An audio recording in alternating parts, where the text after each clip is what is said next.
Bonjour et bienvenue, nous allons aujourd'hui voir un cours de métrologie sur comment lire une échelle vernier sur un micromètre. Nous allons voir que ce principe est le même que sur le pied à coulisse. Il faut voir aussi que les micromètres, il y en a plusieurs sortes. Certains permettent une résolution au millième de pouce et d'autres au centième de pouce. Les micromètres impériaux ont une plage de 1 pouce, donc l'entier n'est pas inscrit. Si on utilise un micromètre 0 à 1 pouce, toutes les mesures sont donc dans cet intervalle. Pour faire une lecture dans un micromètre, ça se fait en 6 étapes. La première, c'est de déterminer l'entier. La seconde, de déterminer le dixième de pouce sur la douille. Ensuite, lire le quart du dixième de pouce atteint, c'est-à-dire soit 0, 25, 50 ou 75 millièmes de pouce.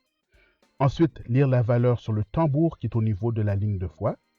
Additionner la valeur de la ligne de foi sur le tambour à la valeur de l'étape 2. Et ensuite, lire sur l'échelle vernier de la douille pour voir la quatrième décimale. Commençons d'abord par lire l'entier.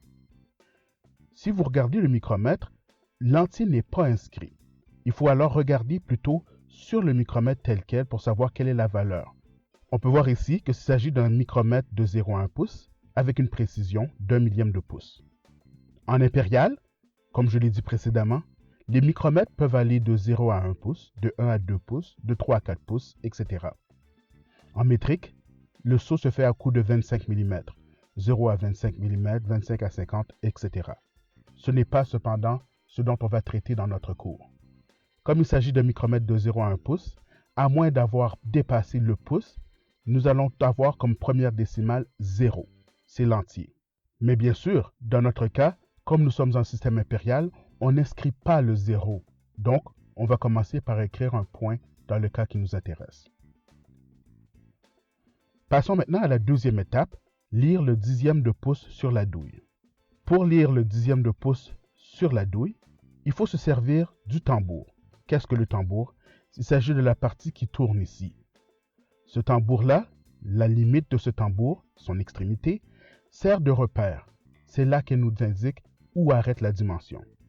Il faut alors regarder sur le micromètre la valeur qui arrive juste avant la ligne qu'on voit à cet endroit-ci. On peut lire dans cette zone des chiffres 0, 1, 2, 3.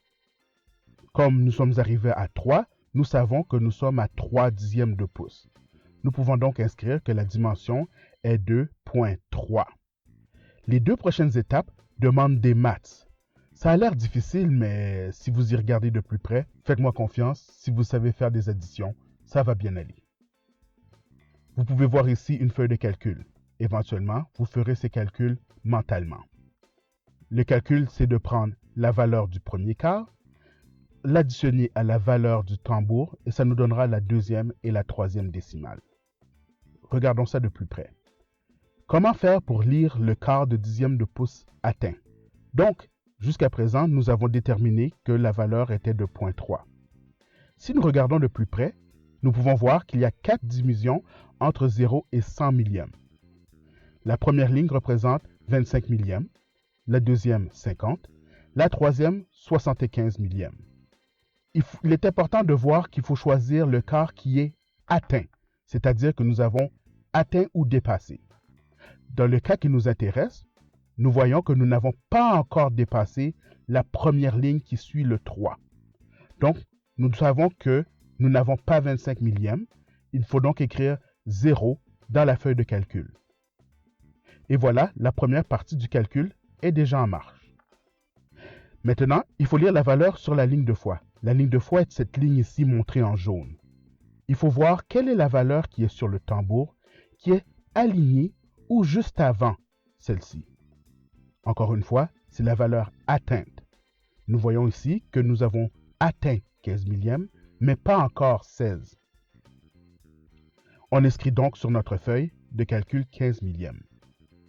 Donc nous avions d'abord 0, auquel nous allons ajouter 15 millièmes, pour dire que la deuxième et la troisième décimale seront 15 millièmes. Ça nous amène à l'étape 5, qui est d'additionner ce 15 millième à la valeur que nous avions au départ à l'étape 2. Donc, 0.3 plus 15 millièmes, ça nous donne 315 millièmes de valeur. Enfin, pour la dernière décimale, il faut lire l'échelle vernier de la douille. Donc ici, l'objectif est de trouver la dernière décimale. On ne peut pas le faire dans cette position-ci, il faut faire une rotation de l'appareil. Nous allons le tourner afin de voir l'échelle vernier qui est au-dessus de la douille. Comme je l'ai dit pour la dernière vidéo, il n'y a qu'une seule ligne qui est vraiment alignée. Il s'agit de la ligne qui est au centre. Faites attention, il est très facile avec un micromètre de faire des erreurs de parallaxe. Qu'est-ce qu'une erreur de parallaxe? Une erreur de parallaxe est une illusion d'optique que l'on obtient lorsqu'on ne regarde pas directement les lignes sur le micromètre. Ainsi, nous pouvons voir sur le micromètre ici que la valeur est différente selon qu'on le regarde dessus, de face ou de dessous. Il s'agit d'une erreur commune que l'on peut faire avec un micromètre. Si je regarde ici, la valeur qui est alignée est 5.